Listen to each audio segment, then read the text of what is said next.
Hi everyone, today we will be going through the Orange Crush 20 RT.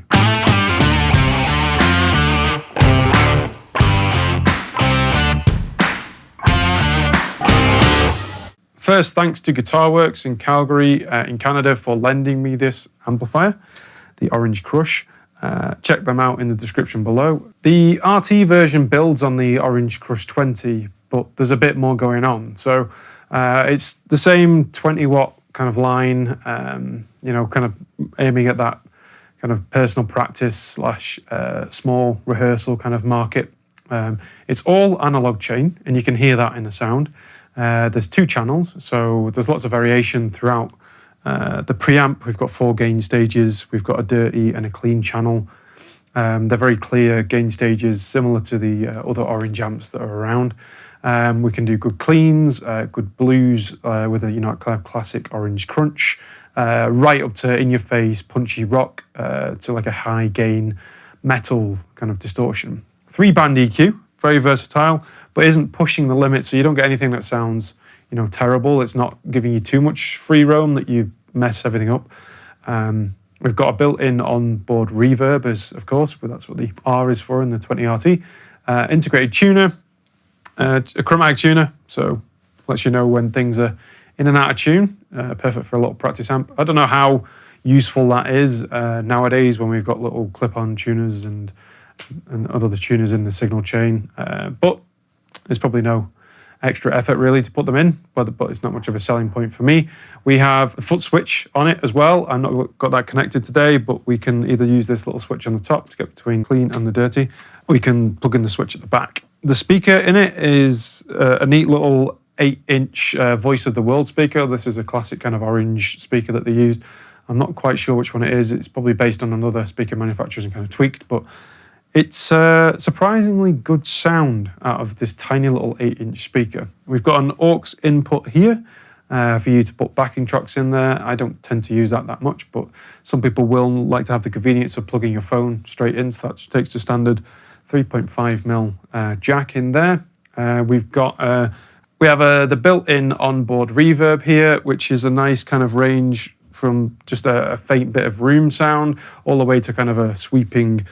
I think it must be a spring reverb because they've got a spring on here, but it didn't really say in the product description what it was. It gives that kind of nice spacey kind of spring sound to it. We've got the headphone socket here, which is actually a dual kind of option here for, you can either use headphones with it and sounds great, and you can also plug it straight into your audio recording station, or I've got it plugged straight into a Tascam recorder for you to hear what it sounds like later on. We've got a CabSim loaded onto there to help it sound a bit more like a mic'd cab, like the Orange 4x12. Very impressive, so stick around to watch that listen to that later. So you can use this for silent practice or recording through headphones, etc. And it sounds good actually. They're starting to make these things sound really, really good. We've got this fantastic look of the classic Orange finishing. Looks very similar to my Rockaverb in terms of finish and feel. Just a great little unit with options. There are cheaper options out there in a similar kind of range. You've got the Marshall Code 25, which is a good one to look at if you're in this kind of market. It's more of a modeling amp though, so it's got a few more features and there's lumped in with that. But I think this one sounds really good if you're after that kind of classic Orange, but on a smaller scale kind of sound. There's also the Fender Champions, which are $50 less with more effects and some built-in voices as well to help you kind of switch through them more easily. This is more of a hands-on amplifier, so it's definitely something that's, if you're a fan of the Orange sounds or like a classic kind of crunchy British kind of sound, it's really something that's I was really impressed with it. So we'll dial into some of the sounds. I'll do it with a humbucker guitar and with a single coil guitar, and then we'll go through some of these options. So just going through the controls, over here we've got the headphones, we've got the aux in, we've got the channel here, so clean dirty, then we get our dirty master volume or power amp volume if you like. There's no valves in this, but that's what it's trying to emulate, I think. And then we've got the treble, middle, bass EQ controls that affect both the clean and the dirty channels. Then we've got the gain, which is the preamp gain for the distortion channel. This is what this little square wave is here. And then we've got the sine wave, which says that's the clean. We've got the tuner down here. When we turn the tuner on, we give this kind of, check everything's in tune, so we get the okay. turn that off. So we'll go through the clean sounds first, keeping it a nice kind of 11 o'clock kind of level, and play through.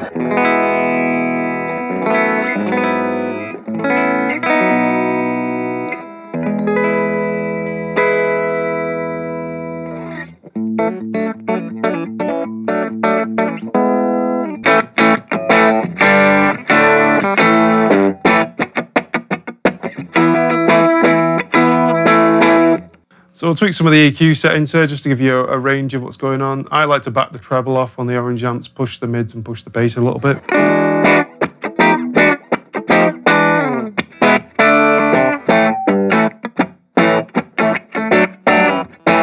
So if we push the bass all the way, we can really hear what the difference it makes.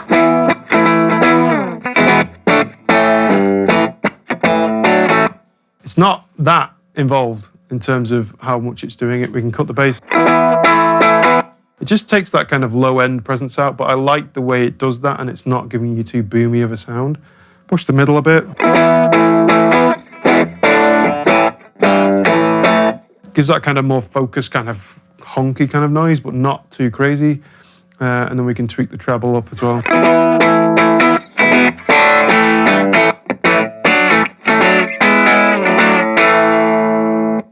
Nice. And like I say, it's not got a huge range in terms of the EQ, so you're going to get a good sound of it wherever you kind of set, which I like, because if you're too big a range on an EQ, you end up struggling to focus and making tiny tweaks. So I like that it's not giving you a massive broad range of stuff to play with. We'll push the gain on the clean channel, which it's a one knob for the whole channel, so we get this more of a breakup kind of sound.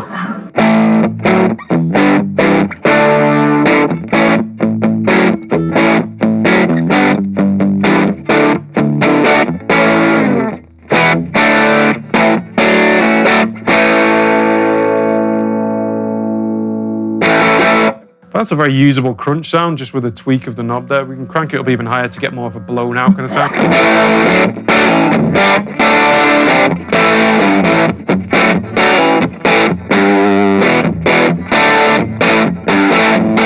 What I really like about this is it's not too noisy, it's giving a nice punch, but it's not giving that kind of boxy sound that you typically get from smaller amps. It's giving a nice kind of rounded, usable tone. So that's really enjoyable.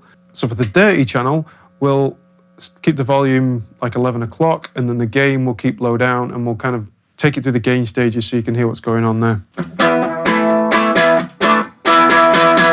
You can hear that things are a little bit quiet there, so we can crank the volume up, keep the gain down.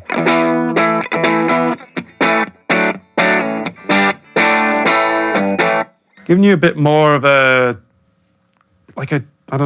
thin sound. So we can turn the volume right the way up and keep the gain low. And it keeps quite clean. So we can back the volume off on the dirty channel, and then we can crank that up a bit to kind of 12 o'clock.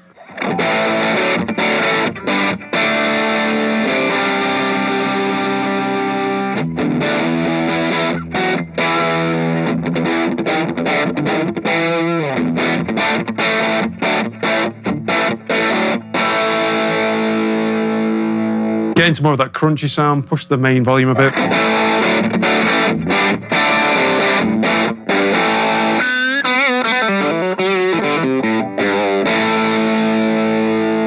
Definite kind of crunch sound, so we can back the volume off a bit on the main channel and turn the gain up.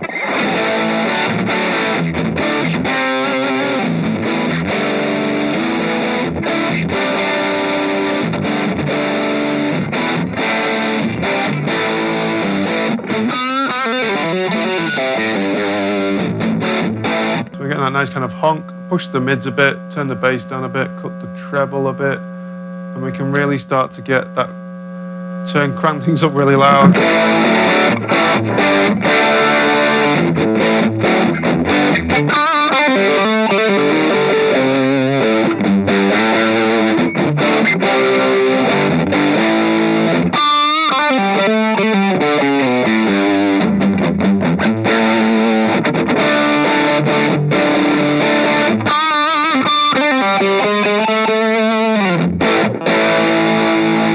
We can turn the dirty channel up quite high, turn the gain up full, and we get this kind of monstrous.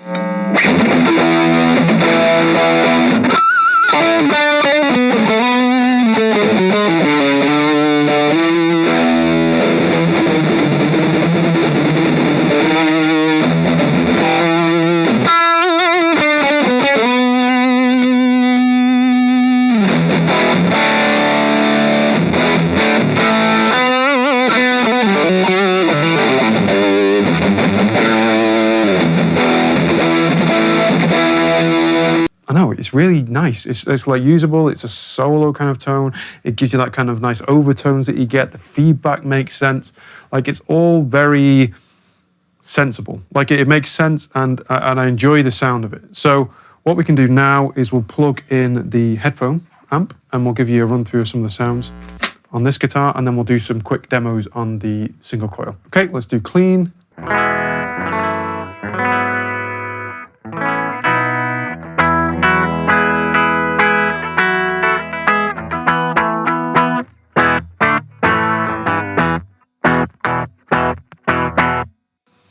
So you can hear it's very realistic sounding, very realistic.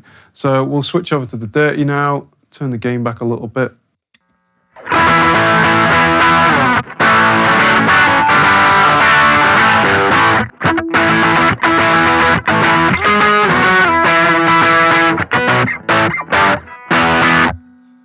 It's surprising how usable it is. And then we crank up the gain a lot and we'll see.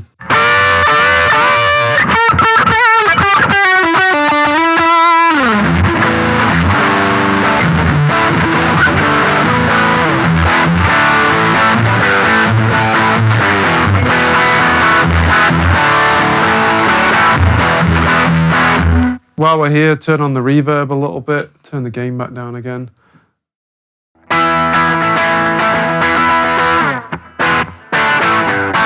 And you see, even when we turn the reverb right the way up, it gives it kind of a washed out kind of sound, but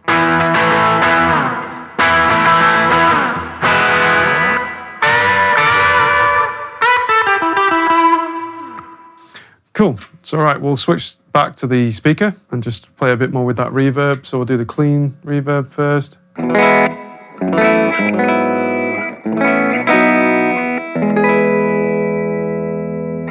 Rocketing through there up to about halfway. Nothing too crazy, we can get right up there.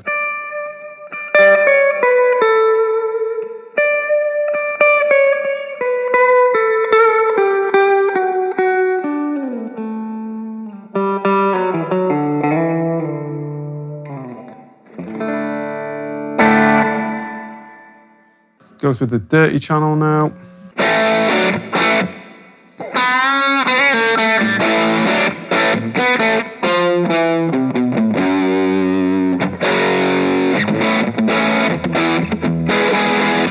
A lot of reverb.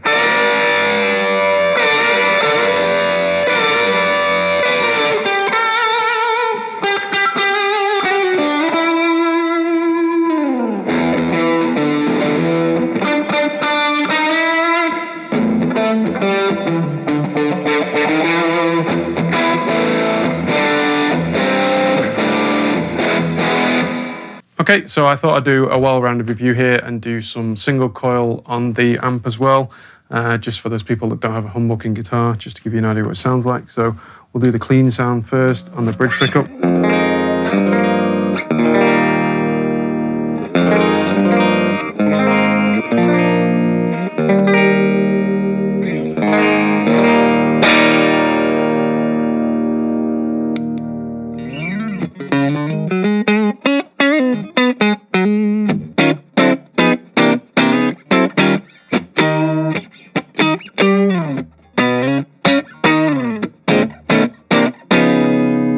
We'll switch to the dirty just briefly so we get an idea of what that sounds like.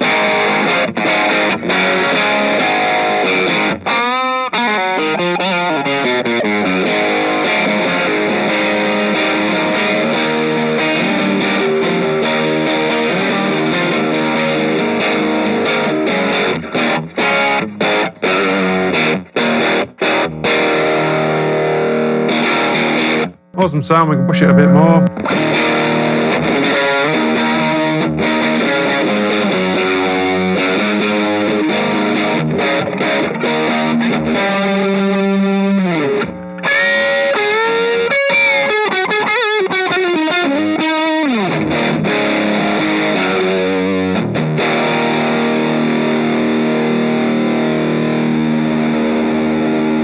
Yeah, lots of tonal variation, lots of awesome features in terms of the reverb, the flex of the headphone amp, the size of it, and it's just an awesome little unit. So you can see, I really am a big fan of this line of amps, and the Crush is really something that, I don't know, it doesn't get talked about enough. I find that the Crush range is very usable, very practical.